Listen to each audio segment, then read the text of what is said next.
Anderson Rifles presents. Hey y'all, welcome to Just Killing Time TV.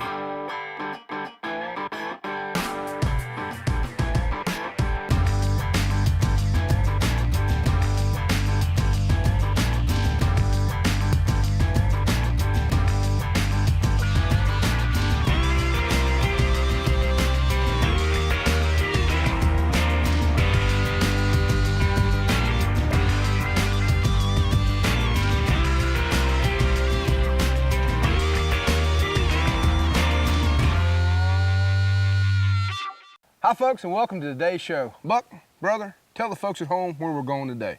We're not going far, Max. Folks, we're staying here in our great state of Virginia.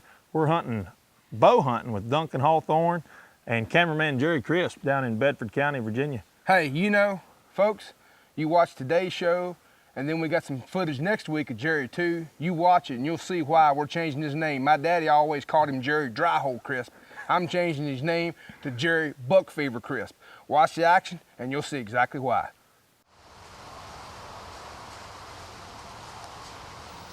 Now let's join Duncan and Jerry as they slip into a stand site between a wildlife perfect food plot and a bedding area hoping to catch some deer moving. No matter where or when you hunt whitetail deer, folks, scent control is the A1 most important thing. If you can't control your scent, every deer in the country is going to know you're there.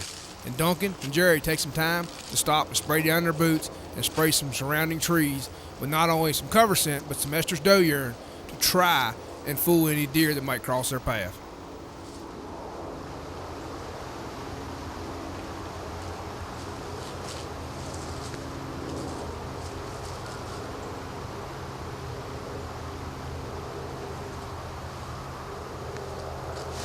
Hey folks, we're hunting in Bedford County today during the last week of early archery season. Muzzleloader comes in on Saturday, so we're taking advantage of the quiet woods. It's a little windy and cool out today, so we made sure to spray down plenty of BTD cover scent. There are several rubs and scrapes on the way in here that we freshened up with some BTD Sugar Bay. We got a swirly wind, so we're just hoping for the best with that. But we got a couple of wildlife perfect food plots up here on the other side of these oaks, so we're hoping to catch these deer feeding on the acorns coming through. So we're just gonna settle in and see what happens. About an hour later, Duncan hears a commotion up on the side of the ridge, and when he looks up, guess what he sees?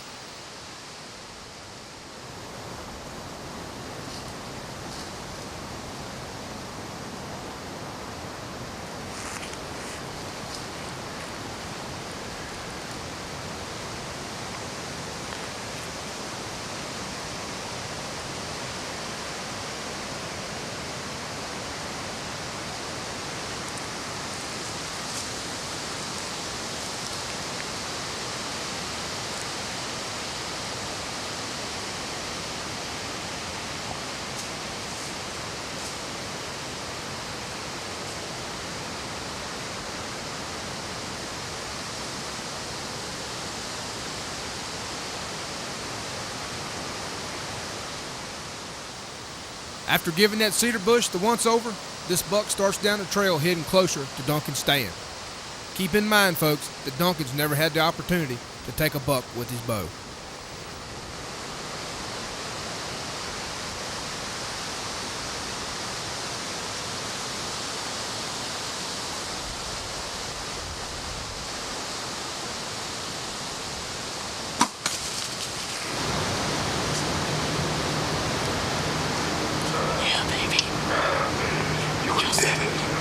Did you see that fire knock go off across there? That's awesome. Was it a little back or a little far? He's not down yet. He's down. He just went down? Yeah, he's down. He's down about 50 yards that way. I just had him in the video. He took 2 steps and I thought he was walking off. No, he laid down. All right, he's laid down looking right at us. Okay. After reviewing the footage, Duncan realizes he hits a deer just a touch back. Once they realize the deer's hit a little far back, they decide to slip out after dark and wait till morning to try to do the recovery. And he's bedded down right there. Wait till it gets dark.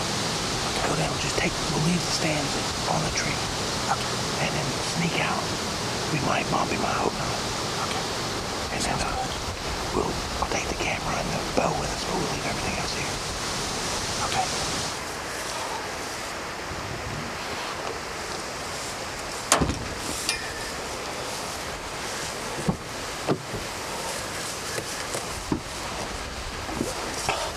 Folks, you just saw me shoot my first video buck, my first buck with a bow on my favorite farm ever. The fire knock told the story. We hit a little far back, but we saw the deer bed like 40 yards from us. So we snuck down out of a tree. We was able to get out of there real quiet because of the wind. Just me. Be back with us tomorrow morning. We're gonna find this deer. Boy, have I got a story for you. When you last saw us, we were at my truck talking about, we had reviewed the footage where the fire knock hit that deer. We thought it was a little far back, so we had to back out. But what you didn't see was right after that, the camera got ran over by a truck. So it's completely busted, and we went in, we recovered the deer this morning. We knew we had to do that, but we got in touch with Hody, and Hody agreed to bring his camera out here so we could do a post-interview of what had happened. This is my first buck with a bow, and I know in many minds it may not be a trophy, but I hunted long and hard to finally get to this point and take this deer. I am so very proud right now. I finally got over that hump. Max, hey, that was a nice little buck Duncan shot. I'd have been tickled with it for my first bow kill. Absolutely. Folks, that's what it's about. First deer with the bow. Yeah, it wasn't a monster in size, but it was a monster in memories. And that's what a trophy is, folks. It's the memory it creates. It's not necessarily the size of the animal. Isn't it right, That's right, man. Trophy's in the eye of the beholder. Exactly. And I'd have been tickled. Hey, what about Jerry and that cameraman? What happened? What did he do now? Folks, he had the camera in the back, had a trailer hook behind the vehicle. He got excited about what was going on. Some other things happened. He got a phone call, forgot about the camera, runs over it with a trailer that's hooked behind the truck. I tell you, Buck, that boy could tear up a steel anvil with a toothpick. Man, we're gonna have to get him a set of boxing gloves or something for Christmas when he's handling equipment. Got to be extra big. You ever seen them big old hands that boy got? Folks, stick around. We'll be back in just a moment.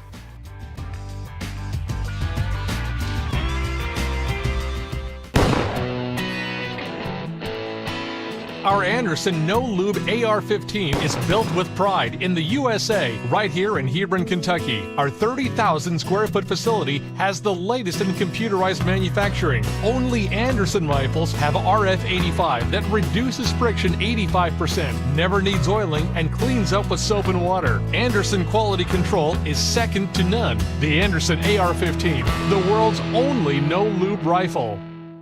Well, Max, what's up next, man? Hey, man. Folks, back in Bedford County, this time, Mr. Jerry Crisp, AKA Buck Fever Crisp, has got the smoke pole in his hand. He's by himself in a pop-up blind on a dreary, rainy November morning. Let's see what happens and see if he can get it done. My money's on the deer, Buck. I know, Jerry. I gotta agree with you, man. I hear you, buddy.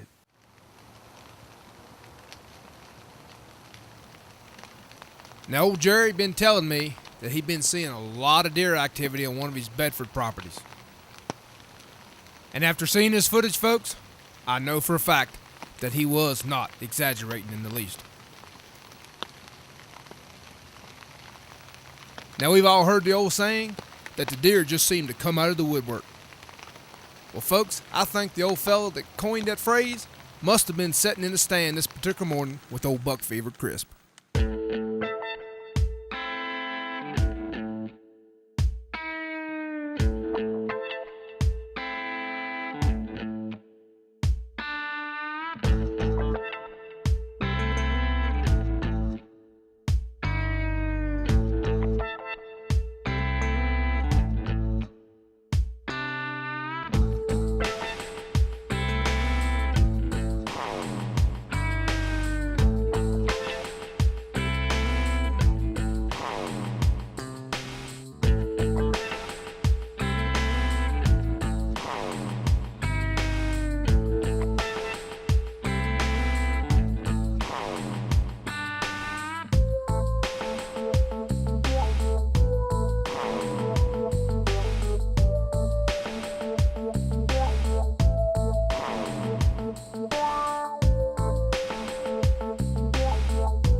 Daddy always said, boy, some of the nastiest weather you can imagine is some of the best times to be out in the woods. Folks, what you're about to see is definitely proof of that.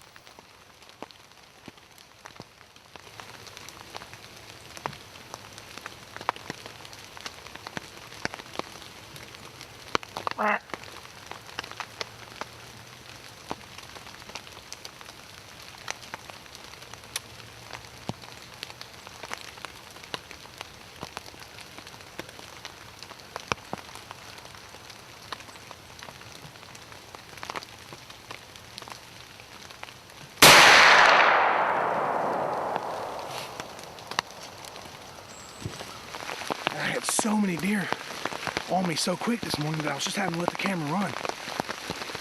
And most everything is crossing from the wildlife perfect food plot. We've got clover over here, about 4 years running now, and about 200 yards straight to our south. And he was crossing over, and he was right behind a doe, and I couldn't tell what he was, but we're gonna wrap this camera up and go down and check out and see what he is. Boy, I am stoked.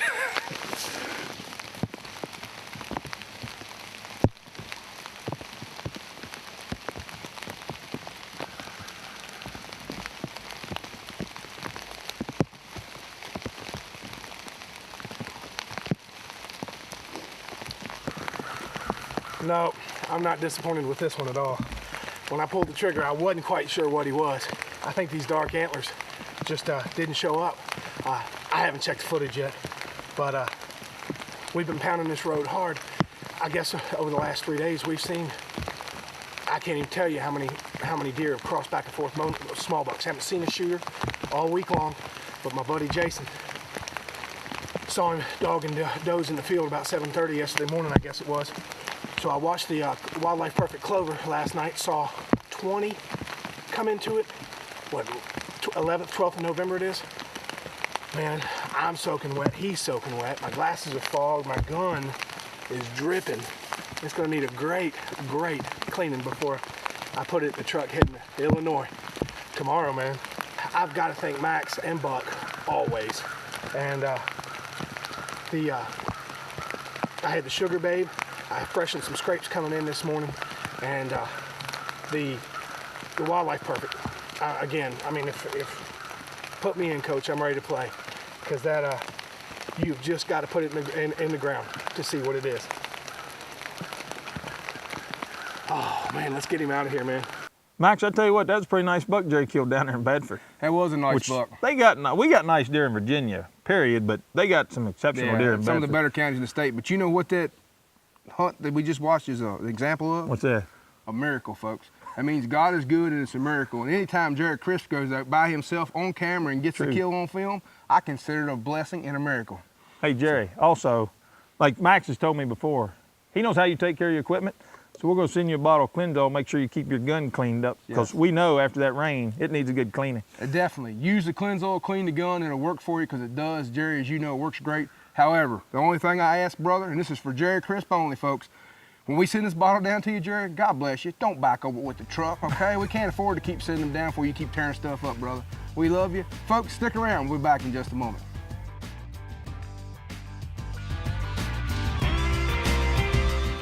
This Anderson rifle shot 5,000 rounds without a drop of oil. We're gonna clean it Anderson style.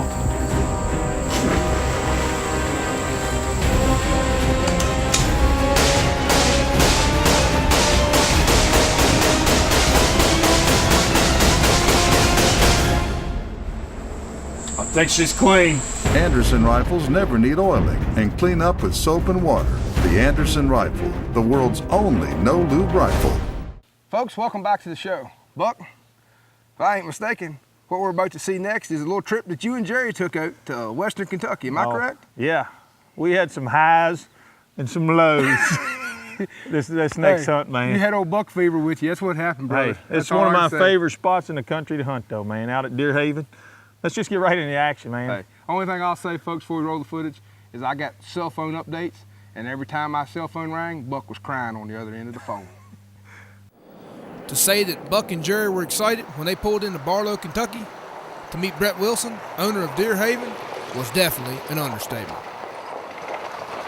Hey, what you gonna do, buddy? you have a good trip? Oh, yeah. Long trip, but we're ready to roll.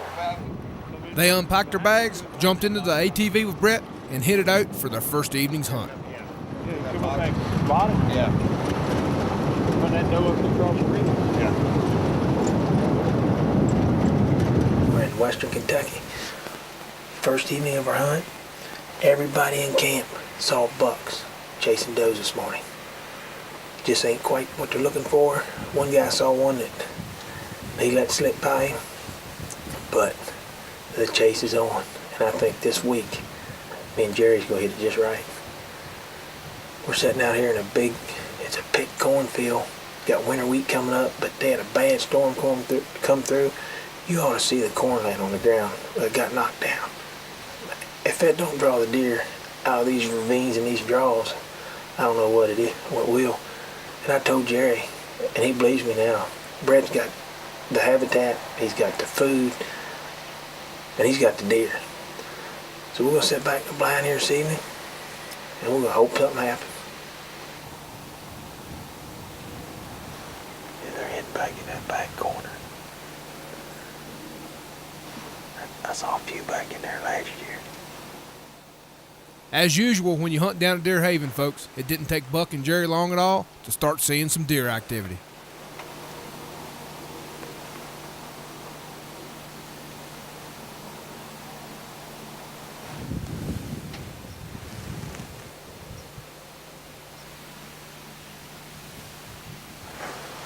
I'm gonna get straight over there, towards the cabin.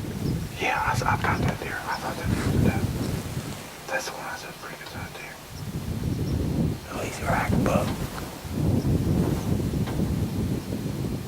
If he turns his head, I can see how wide he is.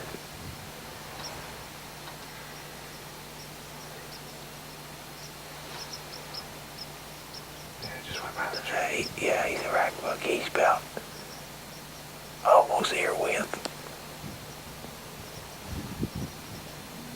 Very nice. Everybody looking back. But Mama's looking hard. Look right here for two more. Do what? There's two more. That's four deer right here.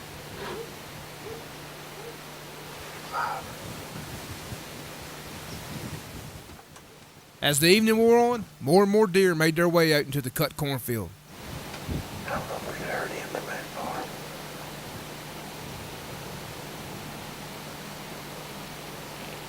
Yeah, that's him. That's it, bro.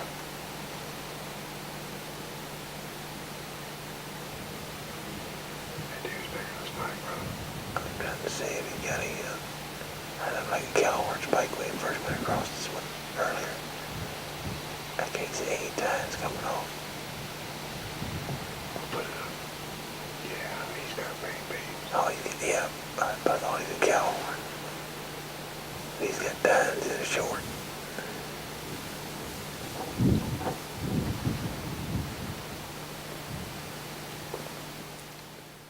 Unfortunately for Buck and Jerry, one of the big boys that they were hoping to see never showed themselves before last light.